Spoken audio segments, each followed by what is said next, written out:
Hello everyone, welcome to my English class. In Unit 6, we have already learned about the first conditional. So today we continue with another grammar point, the second conditional.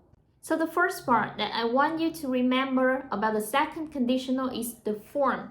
I have a sentence of the first conditional for you to compare with the second conditional sentence, and then you can see the differences between them. So it's easier for you to figure out the form of the second conditional. So the first conditional, if it rains, you will get wet. And the second conditional, if they want a lottery ticket, they would buy a new house. Can you see the differences between these sentences? Easy, right? Some red words.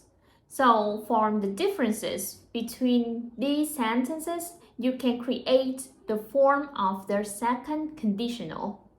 It is if plus subject and then plus verb in past simple and then subject plus would, could or should and not if necessary and then plus infinitive. And that's it all for the form of the second conditional. Another question is when we use it. So let's move to another part. Is the meaning. So I have a question for you. Can we use the second conditional as we like, or we have some rules to use it? Yes, of course. We have some rules that we need to follow. So in this lessons, I will tell you the rule of it. So let's see my example.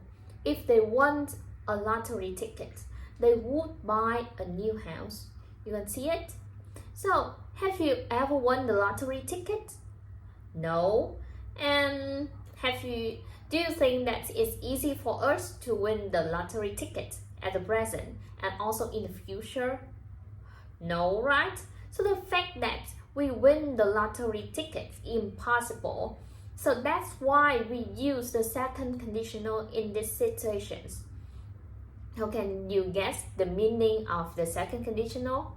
It's to use to talk about the future event that is unlikely to happen. And finally, there's one big note I want you to remember because many students have made this mistake. And please be careful with it. When in the if clause, the verb is the same to the past simple, right?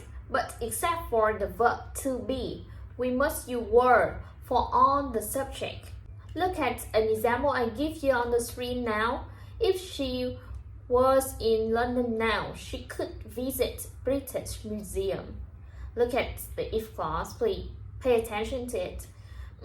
As usual, we use was after the subject she, right? But in these situations, it's not correct. In the second conditional, we must use were for all the subjects. So the correct one is, if she were in London now, she could visit British Museum. And that's all for our lesson today. Thank you for watching my video.